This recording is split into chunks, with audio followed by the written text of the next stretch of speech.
Inauguration हो रहा है। विपक्षी पार्टियां, कई सारी विपक्षी, करीब 19 विपक्षी पार्टियों ने आह्वान किया कि वो उनका कहना है कि इस इनॉग्रेशन में वो शामिल नहीं हुए क्योंकि प्रेसिडेंट इनॉग्रेट नहीं कर रही हैं। वहीं एक और विवाद है कि जो इनॉग्रेशन डे है वो सावरकर के जन्म शताब्दी दिवस के साथ एक साथ हो रहा है। देखिए, आपके सवाल का जवाब मैं इस तरह दूंगा कि 2019 के जब लोकसभा के चुनाव हुए, इंतखाबात हुए, इलेक्शन के बाद लोकसभा में वज़ीर आज़म प्रधानमंत्री ने एक ऑल पार्टी मीटिंग बुलाई थी और उस ऑल पार्टी मीटिंग में जितने पॉलिटिकल पार्टीज़ लोकसभा राज्यसभा में उन सबको दावत दी गई थी। उस ऑल पार्टी मीटिंग में ये एजेंडा था कि one nation one election, what more needs to be done to strengthen the democracy of India, हमारी लोकतंत्र को मजबूत करने के लिए और क्या करना चाहिए। और एक तीसरा पॉइंट था मुझे याद नहीं आ रहा।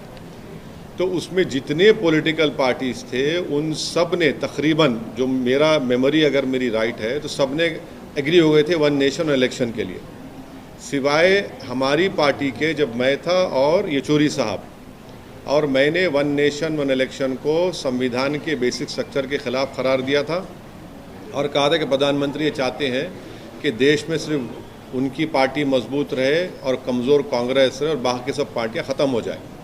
तो काफ़ी प्रधानमंत्री मेरे उस बोलने पर उनका चेहरा बता रहा था, वो बड़े नाराज़ हो गए थे। उसके बाद मैंने इस बात को कहा था कि आप एक नई लोकसभा बनाइए, इसलिए कि जो मौजूदा लोकसभा है वो अगर पार्लियामेंट में अगर किसी बिल पर डिबेट हो रही है या प्रेसिडेंट मोशन पर डिबेट होती है, नो कॉन्फिडेंस होता है, तो बिल्कुल ऐसा लगता है कि आप, मैंने एक चौको ब्लॉक यानी बहुत ही इनकन्वीनियंस हुआ था उसमें, और उसमें सहूलतें भी नहीं है। तो खैर प्रधानमंत्री ने जो अपना जवाब दिया वो बड़े नाराज़ हुए मेरे उस बोलने पर कि ओवैसी ने वन नेशन इलेक्शन के ख़िलाफ़ उसने कहा, और उन्होंने मिसालें दी।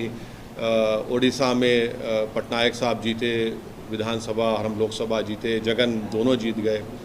फिर बाद में प्रधानमंत्री ने कहा कि हाँ हम सोचेंगे, वो रिकॉर्ड्स, वो मिनट्स होंगे लोकसभा में गवर्नमेंट के पास, वो आप देख सकते हैं अगर वो दिए तो। उन्होंने कहा कि हाँ मैं देखता हूँ कि नई पार्लियामेंट बनाना नहीं बनाना। तो पहली पॉइंट तो ये है कि नई पार्लियामेंट की ज़रूरत है, इससे कोई इनकार नहीं कर सकता। दूसरा ये कि जब मीरा कुमारी साहिबा लोकसभा के स्पीकर थी तो उन्होंने एक प्रपोज़ल मूव किया था कि नई लोकसभा बनना चाहिए। उसके बाद उन पर यूपीए में कुछ कॉन्फ्लिक्ट हुआ, वो प्रपोज़ल ड्रॉप हो गया। तीसरी बात यह है कि मौजूदा जो पार्लियामेंट की बिल्डिंग है उसको फायर सर्विसेज से क्लियरेंस नहीं है, उसमें कोई क्लियरेंस नहीं है। अगर आग लग गई तो उसका क्लियरेंस नहीं है। आप लोग मीडिया के लोग तो सिर्फ सेंट्रल हॉल में कभी आते थे, वो भी मोदी साहब ने सेंट्रल हॉल में आपका आना भी बंद कर दिया।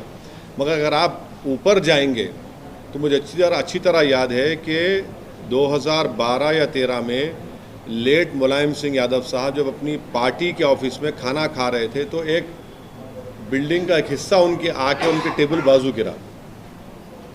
तो ये नई लोकसभा की ज़रूरत है, इसमें कोई डिनाई नहीं कर सकता। अब हमारा जो पार्टी का ऑब्जेक्शन है वो ये है कि लोकसभा में ये theory of separation of powers Bharat के संविधान के बेसिक स्ट्रक्चर का हिस्सा है, और theory of separation of powers में एग्जीक्यूटिव इंडिपेंडेंट रहेगा, लेजिस्लेचर इंडिपेंडेंट रहेगा, जुडिशरी इंडिपेंडेंट रहेगी। हम शुरू से इस बात को कह रहे हैं कि प्रधानमंत्री वज़ीर आज़म ने जब जाकर इसका फाउंडेशन स्टोन डाला, उस वक्त भी मैंने कहा कि ये एग्जीक्यूटिव का गैर ज़रूरी इंटरफेरेंस हो रहा है लेजिस्लेचर में, उनको नहीं करना चाहिए था फाउंडेशन स्टोन में। जब नेशनल एम्बलम का इनॉग्रेशन हुआ उस वक्त भी वज़ीर आज़म और प्रधानमंत्री मोदी पहुंच गए, स्पीकर साहब पीछे खड़े हैं, उस वक्त भी मैंने ऑन रिकॉर्ड कहा था गलत हो रहा है। आज भी मैं कह रहा हूं कि इसका इनॉग्रेशन प्रधानमंत्री को नहीं करना चाहिए, क्योंकि ये theory of separation of powers का वायलेशन है। लेजिस्लेचर इंडिपेंडेंट है, पार्लियामेंट इंडिपेंडेंट है एग्जीक्यूटिव से जो प्रधानमंत्री हैं, पार्लियामेंट इंडिपेंडेंट है जुडिशरी से जो सीजीआई हेड करते हैं उसको। तो इसीलिए हम इसका अपोज कर रहे हैं कि प्रधानमंत्री को, वजीर आज़म मोदी को इस नई पार्लियामेंट की बिल्डिंग का इनॉग्रेशन नहीं करना चाहिए, क्योंकि ये theory of separation of powers का ग्रॉस वायलेशन है। ये स्पीकर के डोमेन में, लेजिस्लेचर के डोमेन में एग्जीक्यूटिव इंटरफियर हो रहा है। दूसरी बात यह है कि ये जो अपोजिशन पार्टीज़ के लोग हमसे कोई कांटेक्ट नहीं किए, हमारी पार्टी से। अब क्यों नहीं किए वो उनसे पूछ लीजिए, क्योंकि उनकी नज़र में हम अछूत हैं, अनटचेबल हैं हम। मगर वो लोग जो बोल रहे हैं कि प्रेसिडेंट को करना चाहिए, वो भी गलत है। वो गलत है, इसलिए गलत है क्योंकि आर्टिकल 53(1) पढ़िए आप लोग। आर्टिकल 53(1) ये कहता, the executive power of a union shall be vested in the president and shall be exercised directly or through officers subordinate to him in accordance with this constitution. Article 53(1) तो वो तो president भी तो executive का हिस्सा है, पढ़ते नहीं है ये लोग। इसीलिए हम कह रहे हैं कि स्पीकर कस्टोडियन है लोकसभा का और स्पीकर को करना चाहिए। हम देश के वजीर आज़म से, प्रधानमंत्री से ये डिमांड करते हैं कि आप पीछे हट जाइए। आपका तो नाम आ जाएगा फाउंडेशन स्टोन में, इनॉग्रेशन स्पीकर ओम बिरला साहब करने दीजिए और पूरी देश को मैसेज दीजिए कि आप theory of separation of powers को मानते हैं, आप संविधान को मानते हैं और बेसिक स्ट्रक्चर को आप मानते हैं। ये हमारा ये कहना है इस पर। और सुनिए, क्योंकि प्रधानमंत्री अगर राजी हो जाते हैं कि स्पीकर ओम बिरला इस कांग्रेस इनॉग्रेट करेंगे तो एमआईएम पार्टी उसमें उस फंक्शन में जाएगी। अगर प्रधानमंत्री हमारी बात को नहीं जाएगी तो हमारा मानना यह है कि प्रधानमंत्री एग्जीक्यूटिव के तौर पर वो theory of separation of powers को कमज़ोर करना चाहते हैं, वो लेजिस्लेचर के डोमेन में हावी होना चाहते हैं और ये हमारे बेसिक कॉन्स्टिट्यूशन के, संविधान के बेसिक स्ट्रक्चर का हिस्सा है। ये संविधान के लिए भी ठीक नहीं है, ये theory of separation of powers के लिए ठीक नहीं है, ये इंडिपेंडेंस ऑफ लेजिस्लेचर के लिए ठीक नहीं है। अगर प्रधानमंत्री, वजीर आज़म बज़िद है कि मैं ही करूँगा इसका, तो फिर हम इस फंक्शन में शिरकत नहीं करेंगे। सावरकर के जन्मतिथि पे कर रहे हैं, अगर ओम बिरला करते हैं तभी भी जाएंगे सावरकर? अब पहले तो आप पूछ लीजिए प्रधानमंत्री से कि वो असदुद्दीन ओवैसी की इस बात को मानेंगे या नहीं मानेंगे। जब अगर वो पब्लिकली कहेंगे कि ओम बिरला साहब स्पीकर हैं और वो इनॉग्रेट करेंगे, तो फिर आप आकर हमारे सामने माइक पकड़ के खड़े हो जाइए, हम आपको बता देंगे। सर, एक वहाँ पर अमित शाह जी ने भी प्रेस कॉन्फ्रेंस किया और जानकारी दी नए पार्लियामेंट्री बिल्डिंग के बारे में। वहाँ पर एक हिस्टोरिक सेनेगल, ये तमिल का शब्द है, एक राजदंड जैसा है, उसको स्थापित किया जाएगा इस पार्लियामेंट बिल्डिंग में। क्या किया जाएगा? बेसिकली एक राजदंड जैसा है, गोल्ड का बना हुआ है, बेस जैसा। हाँ।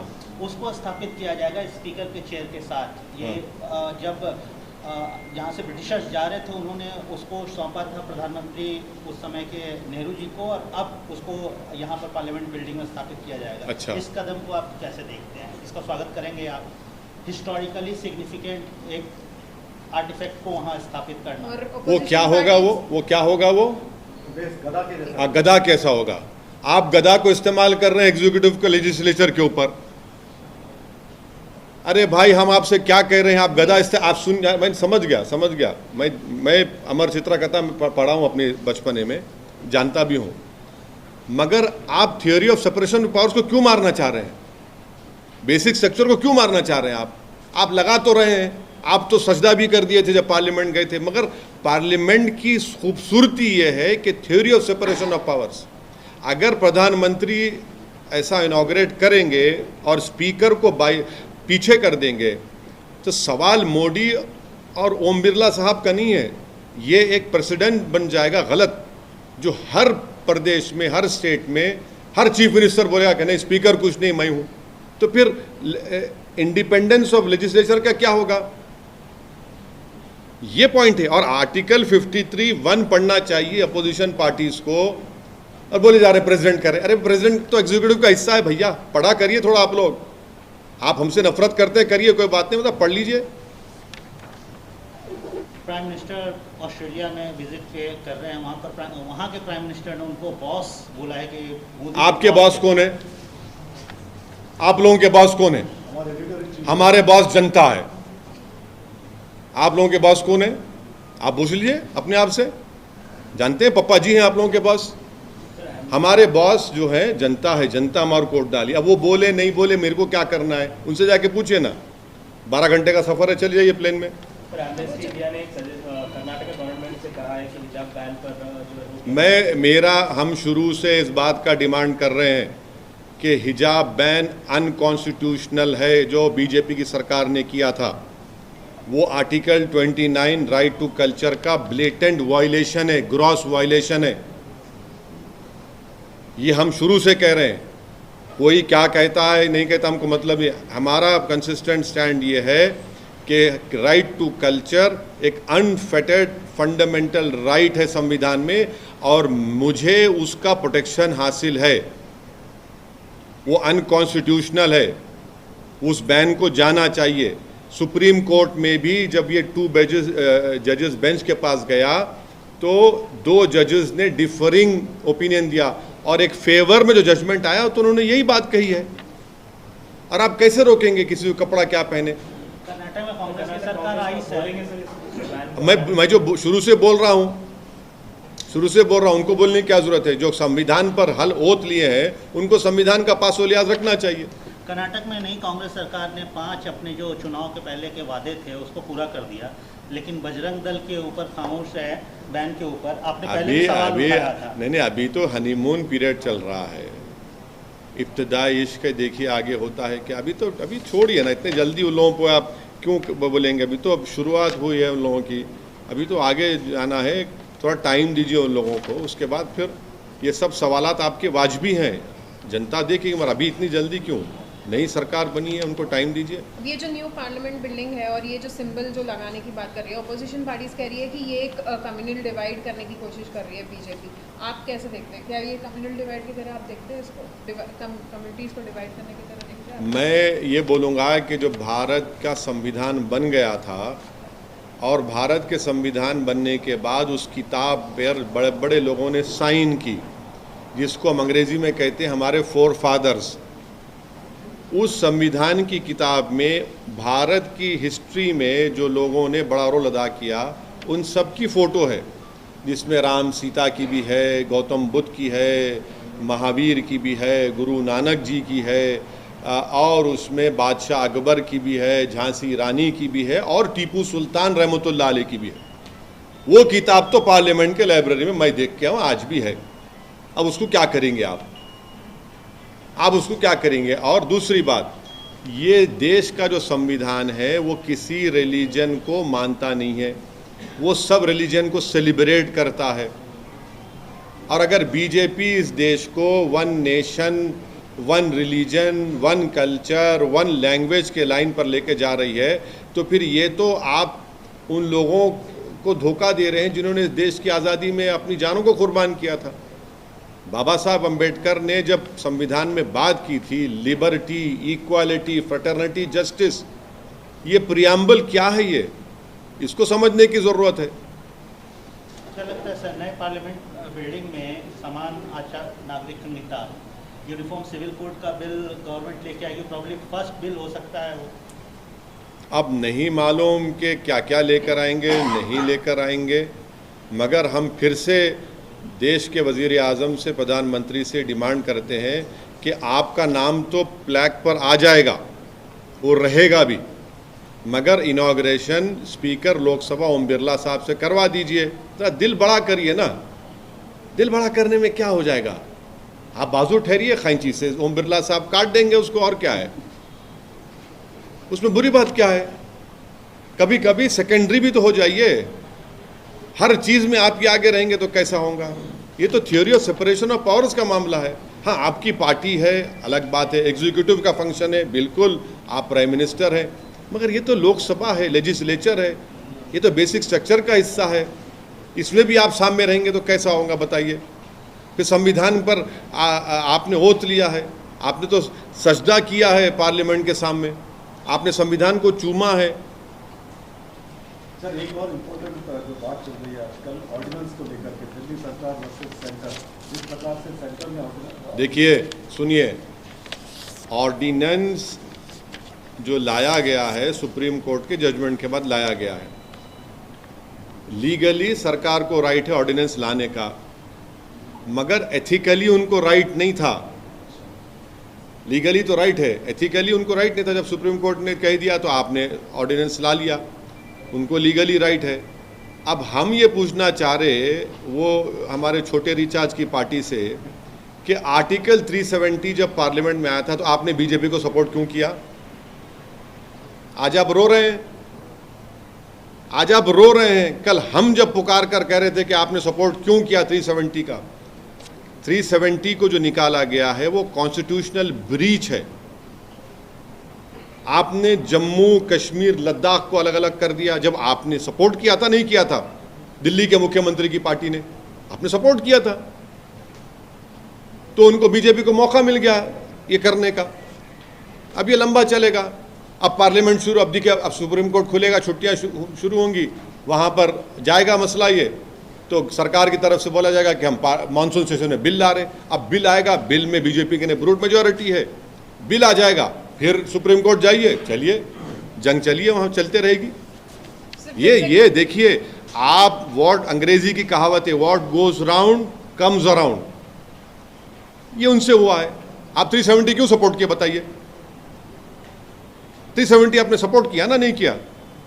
अगर आप उस वक्त आपको ख्याल होता कि आप खुद एक यूनियन टेरिटरी में हैं और एक स्टेट को तोड़कर यूनियन टेरिटरी बनाया जा रहा है, तो आपके तो कान खड़े होना चाहिए थे कि तो हमसे भी होगा, ये सांप हमारे गले में डाला जाएगा। मगर आपको बड़ा, आपका सो कॉल्ड नेशनलिज्म पर आपको चलना था। सर फिर से गाली पॉलिटिक्स हो रही है। अधीर रंजन चौधरी ने प्राइम मिनिस्टर को पागल मोदी बोल के बोला है। कौन? अधीर रंजन चौधरी। अब जो बोल रहे हैं उनसे पूछिए, मुझे तो इतनी गर्मी नहीं हो रही है। गर्मी ज़रूर है मगर इतना तो गर्मी नहीं होनी चाहिए। वो जो बोल रहे हैं उनको उनसे पूछिए कि उन्होंने क्यों कहा है, भाई किस मूड में कहा है, क्या कहा है, मैं कैसा बोलूँगा? मैं तो ये कह रहा हूँ कि प्रधानमंत्री दिल बड़ा करके स्पीकर लोकसभा से कह दें कि आप इसका इनॉग्रेट कर दीजिए, ख़त्म होगी बात। सर कभी ना कभी आप भी अब ये नए पार्लियामेंट में जाएंगे। हाँ जाएंगे, बराबर जाएंगे। मैं अरे उस ऑल पार्टी मीटिंग में तो मैंने ही कहा था, मैं सुनिए मैंने ही कहा था कि नई बिल्डिंग बनाइए। और उस मीरा कुमारी ने प्रपोजल भी उस वक्त यूपीए ने किया था, बाद में ड्रॉप हो गया वो। बिल्कुल मैं कह रहा हूँ नई पार्लियामेंट की बिल्डिंग की ज़रूरत है। आप लोग अंदर देखते नहीं हैं हम लोग कैसा बैठते हैं, कितनी मुश्किल होती है जब पूरे अगर 450 500 छोड़िए, अगर 450 मेंबर बैठे, कितना मुश्किल होता है जाना निकलने के लिए। तो नए पार्लियामेंट में गए सर, आप देखे कैसी बिल्डिंग है? नहीं, ये ना थी हमारी किस्मत, दिखाया नहीं कि प्रधानमंत्री चले गए, वो खुद देखे हैं, फाउंडेशन स्टोन से लेके एम्बलम से लेके नई बिल्डिंग में जाकर आपने दबा दबा कर फोटोआं ली, आपने पूरा एक आधा घंटे का प्रोग्राम कर दिया आपने। तो हमारे को भी लिख जाते, तो अब तो जाना तो पड़ेगा। क्या कोई पुरानी मेमोरी सर, पुराने पार्लियामेंट बिल्डिंग की? क्या ये देखिए ये राजनीति में मेमोरीज काम नहीं करते। ये सब उस वक्त जवानी में जो आप होते तो अच्छा लगता है। ये राजनीति में आप हैं, आपको काम करने के लिए जा रहे हैं, आप मेमोरीज के लिए नहीं जाते। आपके ऊपर एक बहुत बड़ी जिम्मेदारी होती है कि आप उस रिस्पॉन्सिबिलिटी को डिस्चार्ज करें जो जनता ने आप पर दी है। ये मैं देख मेमोरी, क्या मेमोरी काम करना है यार। पब्लिक धूप में खड़े के वोट डालती है, गरीब लोग वोट डालते हैं, उनके लिए काम करेंगे। पर्सनल कहाँ जाता है इसमें, कहाँ पर्सनल मेमोरीज हैं? मेरे से 56 लोग आकर गए और आकर चले जाएंगे, मगर मुझे अवाम ने मुंतखब किया है, मेरा काम है काम करना, आप में मेमोरीज करना है। अरे भाई मेमोरीज से सवाल नहीं है, सवाल ये है कि आप वहाँ जाकर सरकार को झिझोड़े, बोले, खुलकर बोले, उनकी गलतियों को दोहराएं। और आप वहाँ पर फ्लोर ऑफ द पार्लियामेंट में जा रहे हैं, बाहर बोल रहे हैं बीजेपी को हटाओ, और यूएपी का कानून आ रहा, कांग्रेस बीजेपी मिलकर पास करा रहे हैं। 370 का कानून आ रहा, आप बीजेपी को सपोर्ट कर रहे हैं। दिल्ली हाई कोर्ट ने कहा कि फॉरेन फंडिंग गलत है, एक्शन लो कांग्रेस बीजेपी पे, रेट्रोस्पेक्टिव लॉ ला रहे तो कांग्रेस बीजेपी मिलके कानून बना रहे। यकीनन वो एक पुरानी बिल्डिंग है, तारीखी बिल्डिंग है। उस बिल्डिंग की सबसे बड़ी खुसूसियत और अहमियत हमेशा रहेगी कि उसमें संविधान को बनाया गया था, उसमें भारत के आइन को, कॉन्स्टिट्यूशन को बनाया गया था। उसमें बाबा साहब अम्बेडकर ने नहीं मालूम कितने हज़ारों घंटे बैठकर उस डॉक्यूमेंट को लिखा, उसमें अपना खून पसीना उसमें बहाया उसमें। तो यकीनन उस बिल्डिंग की तारीख़ी अहमियत, खुसूसियत बराबर रहेगी। जितने उसमें एमपीज़ रहे वो बड़े उनके यादगार लम्हात होंगे। बट ठीक है भाई, ये तो ये तो ऐसा है ना कि 5 साल के लिए फिर आप आवाम में जाते हैं, आवाम आपको मुंतखब करी, फिर आप जाते हैं।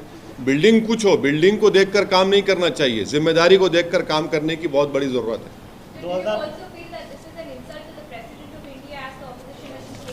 No, I am of the opinion that what the opposition parties, the so-called opposition parties, the so-called secular parties, who in their view I am an untouchable, political untouchable, they are saying president, but they forget, they are talking about Article 79. I am talking about Article 53(1), which says the executive power of a union shall be vested in the president and shall be exercised directly or through officers subordinate to him in accordance with this constitution. So president is part of executive. That is why I have been saying that it is the Speaker of the Lok Sabha who is the custodian of the parliament, and the theory of separation of powers clearly tells us that legislature is independent of executive and judiciary, and in the theory of separation of powers is part of the basic structure of our constitution.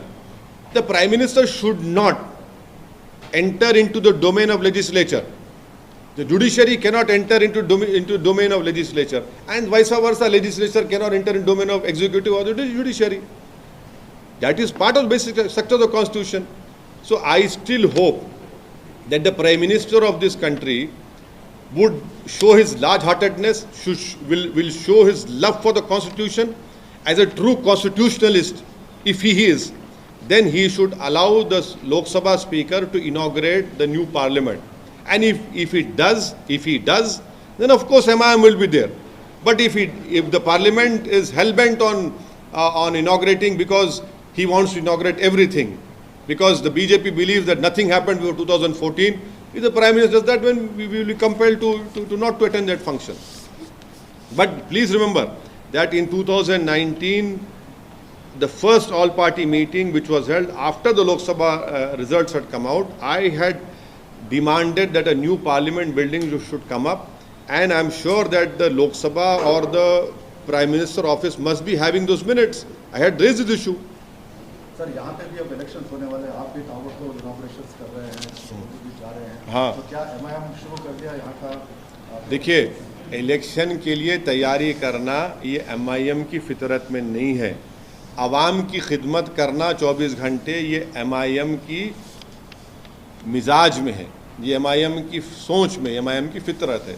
इसीलिए कोई political party का दफ्तर इतना बड़ा नहीं है Darussalam की तरह, जहाँ पर हफ्ते में 6 दिन बग़ैर किसी की रोक टोक के 6-7 MLAs, 1 MP, 2 MLC, पूरे कॉरपोरेटर्स MIM के मेंबर बैठे रहते, आवाम की खिदमत के लिए। जनता आती यहाँ पर, जनता दरबार में अपना काम करा के जाती। तो इलेक्शन की तैयारी वो पार्टी करते हैं जो 4.5 साल सोते रहते हैं, आवाम की खिदमत नहीं करते, और इलेक्शन से 6 महीने पहले, जैसा हम उर्दू में हैदराबाद में बोलते बासी कड़ी को उबाल आ गया, तो उस तरह के काम करते। हम लोग 5 साल दबा के देख को गर्म रखते। अब उसमें कभी क्या क्या पकता अलग बात है, बट हम लोग कंसिस्टेंटली आवाम के दरमियान में रहते हैं। और ये हमारे लिए नई बात नहीं है, ये इस रिवायत को, इस रिवाज को, इस स्टाइल को, इस पॉलिटिकल खिदमत के तरीक़े को हमारे लेट सालार सुल्तान सलाहुद्दीन ओवैसी रहमतुल्लाह अलैह ने शुरू किया था। ये जारी रहेगा, ये हमारा काम करने का तरीक़ा है। वो दूसरे पॉलिटिकल पार्टीज जो है 4.5 साल सोते और हैदराबाद में बोलते मैले आँखा लेके, ऐसा आँखा मल के उठते, और इलेक्शन आ रहा चलो भागना है। तो ऐसा नहीं होता। हम लोग कंसिस्टेंटली काम करते, आवाम में रहते, और ये आवाम देखती हैदराबाद की, इसीलिए हमको वोट डालती, कामयाब करती। अब मजलिस के जो मुखालिफिन हैं वो क्या ही इल्ज़ामात लगाते, हमको उसकी फ़िक्र नहीं है। हम अपना काम करते, बोलते ना our work is our identity, ये एमआईएम का असल काम करने का तरीका है। कितनी सीटों पे कोई अभी तो वो बात आपको चुनाव के जब इलेक्शन कमीशन आएगा अपना डेट्स बोलेंगे, अक्टूबर नवंबर में होंगे, शायद जब भी होंगे, देखेंगे जब बोलेंगे आप। इंडिया प्लस न्यूज, सिर्फ वही जो सही।